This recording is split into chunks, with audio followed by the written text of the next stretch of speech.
என் அன்பு குழந்தையே, உனக்கான நல்ல விஷயங்களை செய்து கொடுப்பதற்கே உன் தாயானவள் இன்று உன்னை தேடி வந்திருக்கின்றேன். காலையிலிருந்து உன்னோடு பேசுவதற்காக இந்த தாயானவள் நான் காத்து கொண்டிருக்கின்றேன். என் தங்கமே, நீண்ட நேரமாக ஒரு விஷயத்தை உன்னிடத்தில் சொல்ல வேண்டும் என்றுதான் உன் அம்மா ஓடோடி வந்து நின்று கொண்டிருக்கின்றேன். என் தங்கமே, எதற்கு அம்மா இத்தனை ஆவலாக நின்று நம்மை தேடி வந்திருக்கிறாள் என்று நினைக்கின்றாய் அல்லவா? நான் உன்னை தேடி வந்து விட்டேன் என்றாலே ஏதோ ஒரு விஷயத்தை உனக்கு சொல்வதற்காகவும் ஏதோ ஒரு நல்லதை உனக்கு நடத்தி கொடுப்பதற்காகவும் தான் என்பதனை நீ ஏற்கனவே நன்றாக புரிந்து கொண்டாய். என் தங்கமே, நிச்சயமாக நான் உன்னிடத்தில் பேச வந்ததற்கு மிக முக்கியமான காரணம் என்ன தெரியுமா? நீ என் மீது கொண்டுள்ள பாசம் எனக்கு மிகவும் ஆச்சரியத்தை கொடுத்து விட்டது.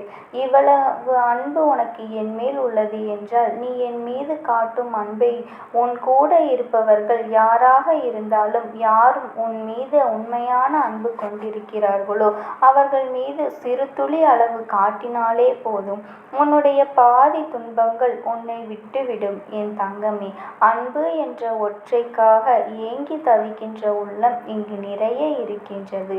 சிறு துளி அன்பினை அவர்களுக்கு காட்டினாலே போதும், உன்னை அவர்கள் வாழ்நாளில் என்றுமே மறக்க மாட்டார்கள். ஏனென்றால் இந்த உலகம் ஒரு கண்ணாடி போன்றது. நீ கோபப்பட்டாலும் பதிலுக்கு கோபப்படும். அன்பை செலுத்தினால் நிச்சயமாக அன்பு கிடைக்கும். ஆனால் எல்லாவற்றிற்கும் முன்பாக யாரிடத்தில் கொடுக்கின்றோம், எதற்காக கொடுக்கின்றோம் என்பதில் மட்டும் என் பிள்ளை நீ தெளிவாக இருக்க வேண்டும். என் தங்கமே, பிறக்கும் பொழுதே உன்னுடைய இறப்பும் நிச்சயிக்கப்பட்டு விட்டது. இந்த பிறப்பிற்கும் இறப்பிற்கும் இடையே உள்ளதுதான் உனக்கான வாழ்க்கை. அது சிலருக்கு சிறுகதையாக முடிந்துவிடும், சிலருக்கு குறுநாவலாகவும் பலருக்கு அது தொடர் நாவலாகவும் இருந்து கொண்டிருக்கின்றது. இதில் எதுவாக இருக்க போகிறது உன் வாழ்க்கை என்பது இந்த தாயானவள் நான் மட்டுமே அறிந்த ஒன்று. உனக்கு தெரியாத இந்த விஷயத்தினால் எப்பொழுது உன் வாழ்க்கை முடியும் என்பது உன்னால் அறிய முடியாததினால் எப்பொழுதுமே மற்றவர்களிடத்தில் அன்பை செலுத்தி பழகு. உனக்கு அவர்கள் கொடுக்காவிட்டாலும் நீ ஒரு நாளும் அவர்களிடத்தில் இருந்து அன்பை பெற வேண்டும். என் தங்கமே, எதற்காக நாம் அவர்களிடத்தில் இருந்து அன்பை பெற வேண்டும் என்று நினைக்காதே. கிடைக்காத அன்பிற்காக இயங்காமல் உன்னால் ஒரு அன்பினை கொடுக்க முடிகிறது என்றால் அதை மட்டும் கொடுத்துவிடு. நிச்சயமாக சிலருக்கு சிலர் காட்டுகின்ற அன்பு ஒரு நாளும் புரிவதில்லை. புரியாதவர்களிடத்தில் சொல்லி புரிய வைக்க வேண்டும் என்ற அவசியமும் இல்லை. யார் ஒருவர் உன் மீது முழுமையான அன்பினை செலுத்த முயற்சிகளை மேற்கொள்கின்றாரோ, நீ காட்டுகின்ற அன்பினை பெறுவதற்கு தயாராக இருக்கின்றார்களோ அவர்களுக்கு உன்னுடைய அன்பை எப்பொழுதுமே நீ காட்டு. என் தங்கமே, இங்கு மற்றவர்களை ஏமாற்றி அதிகமான பொருள்களை சேர்த்து வைக்கலாம்.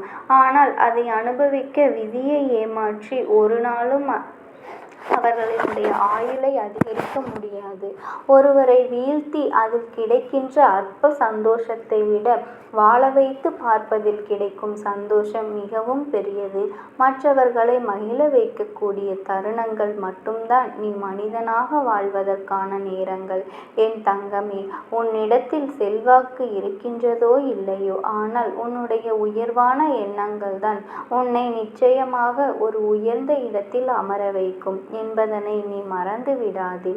என் தங்கமே, நிச்சயமாக எல்லோருக்குமே மனதில் இருக்கின்ற ஒரே எண்ணம் பொன் வேண்டாம், பொருள் வேண்டாம், எனக்கு எதுவுமே வேண்டாம், ஆனால் நிம்மதி மட்டும் வேண்டும் என்று கேட்கின்றார்கள். இதை கேட்பவர்கள் யாராக இருந்தாலும் அது தெய்வத்தினுடைய அன்பினை பெற்றவர்களாக மட்டுமே இருக்க முடியும்.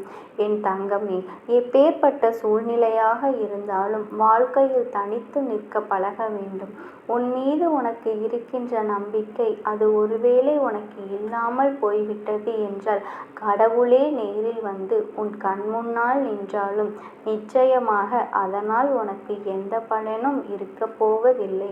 நிச்சயமாக யார் ஒருவர் தன் மீது நம்பிக்கை இல்லாமல் வேண்டுதல் வைக்கிறாரோ அவர்களினுடைய வேண்டுதலுக்கு ஒரு நாளும் பலன் கிடைக்கப் போவதே இல்லை என்பதையும் நீ புரிந்து கொள்ள வேண்டும். என் தங்கமே, மற்றவர்கள் உன்னிடத்தில் நன்றாக நடந்து கொள்ளும்போது நீயும் அதே விதத்தில் நன்றாக நடந்து கொள்ள வேண்டும் என்று நினைக்கின்றாய்.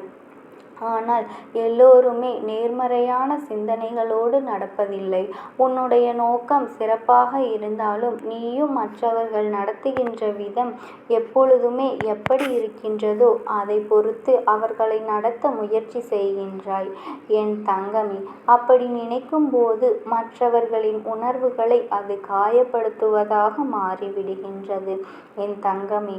யார் உன்னிடத்தில் எப்படி நடந்து கொண்டாலும் நீ அவர்களை எப்பொழுதுமே நல்ல விதமாக நடத்த வேண்டும். அப்பொழுதுதான் அவர்கள் செய்கின்ற தவறு எத்தனை பெரியது என்பதனை உன்னால் உணர்ந்து கொள்ள முடியும். அம்மா சொல்கின்ற விஷயம் உனக்கு புரிகிறதா என் தங்கமே? உனக்கு உதாரணத்திற்கு சொல்ல வேண்டும் என்றால், நீ ஒருவர் இல்லத்திற்கு சென்று இருக்கின்றாய். அங்கே அவர்கள் உன்னை சாப்பிடக்கூட சொல்லவில்லை. அங்கிருந்து கிளம்பி வருகின்றாய். ஒரு நாள் அவர்கள் உன் இல்லத்திற்கு வருகின்றார்கள். அப்பொழுது நீ என்ன செய்ய வேண்டும்? அவர்களை சாப்பிட விடாமல் அனுப்பி வைக்க வேண்டுமா? நிச்சயமாக கிடையாது என் தங்கமே. நீ என்ன செய்ய வேண்டும் தெரியுமா? அவர்களுக்கு அவர்கள் செய்த தவறை உணர வைக்க வேண்டும். அதனால் முதலில் அவர்களுக்கு நல்ல விருந்து உணவு கொடுத்து நீ அனுப்ப வேண்டும். போதும் போதும் என்று சொல்கின்ற அளவிற்கு அவர்களை நீ கவனிக்க வேண்டும். அப்பொழுதுதான் அவர்களுக்கு விருந்தோம்பல் என்றால் என்ன என்பது புரியும். இன்னும் சில ஜென்மங்களுக்கு என்னதான் யார் என்ன செய்தாலும் அவர்களிடத்திலிருந்து உதவியினை பெற்றுவிட்டு மீண்டும் அவர்களுக்கு எதுவுமே செய்வது கிடையாது. அது போன்ற மனிதர்களை எல்லாம் விட்டுவிடு. எப்பொழுதுமே வீட்டிற்கு வரக்கூடியவர்களை நலம் விசாரிப்பதோடு மட்டுமல்லாமல் அவர்களுக்கு நீரையும் ஆகாரத்தையும் கொடுக்க வேண்டும். பசியோடு வருகின்றவர்களை ஒருபொழுதும் பசியோடு திரும்ப அனுப்பிவிடக்கூடாது என் தங்கமே. நீ உன்னுடைய நல்ல சூழ்நிலையில் இருக்கும்போது அந்த நேரத்தில் நல்லவனாக இருக்கின்றாய் என்றால் அது திறமை கிடையாது.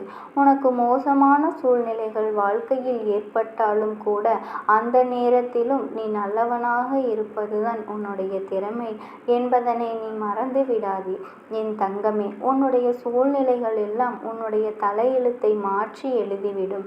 எப்பொழுதுமே கவனமாக இருக்க வேண்டும். ஏனென்றால் எந்த நேரத்தில் என்ன திருப்பங்கள் நடக்கும் என்பதை வாழ்க்கையில் யாராலும் யூகிக்க முடியாது என்பது மிகப்பெரிய மர்மமாகத்தான் இருந்து கொண்டிருக்கின்றது. மனிதனினுடைய மனம் அப்படிப்பட்டதுதானே என் தங்கமே. ஆனால் உன்னுடைய மனதை இழந்த இந்த தாயானவள் என்னால் மட்டும்தான் அதை கவனிக்க முடியும். அதனால்தான் சொல்கின்றேன், எப்பொழுதும் மனதை ஒருநிலைப்படுத்தி வைத்துக்கொள். அது தவறான பாதையில் அனுப்பி ஒரு நாளும் உன்னுடைய தரத்தினை நீ குறைத்து கொள்ளாதே என் தங்கமே. நிச்சயமாக எப்பொழுதுமே மனிதனின் தவறுகளை மட்டுமே செய்து கொண்டிருப்பான் என்ற கோணத்தில் நீ பார்க்கக்கூடாது. அவன் தவறு செய்யும்போது மேலே இருந்து தெய்வம் என்ற ஒன்று அவர்களை கவனித்து கொண்டிருக்கிறது என்பதனை மறந்து விடுகின்றார்கள். யார் ஒருவர் நம்மை தெய்வம் கவனித்து கொண்டிருக்கிறது என்பதனை தெளிவாக புரிந்து கொள்கின்றார்களோ அவர்கள் ஒரு நாளுமே எந்த ஒரு தவறையும் செய்ய துணிய மாட்டார்கள் என் குழந்தையே. நீயும் அதுபோல உன்னுடைய வாழ்க்கையில் எந்த தவறையும் செய்யாமல் எப்பொழுதும் போல சந்தோஷமான மனநிலையோடு உன்னோட வாழ்க்கையில் நேரான பயணத்தில் பயணித்து கொண்டே இரு. இந்த தாயானவள் என்றுமே உன்னோடு இருப்பேன். நான் ஒரு நாளும் உன்னை கைவிட்டு விடமாட்டேன். இந்த தாயானவளினுடைய ஆசீர்வாதங்கள் உனக்கு எப்பொழுதுமே இருக்கும் என் அன்பு பிள்ளையே. எப்பேற்பட்ட சூழ்நிலையிலும் இந்த தாயானவள் உனக்கு துணை இருப்பாள் என்று நம்பி என்னுடைய நாமத்தை மட்டும் நீ உச்சரித்து கொண்டே இரு. உனக்காக நான் ஓடோடி வருவேன். ஓம் சக்தி.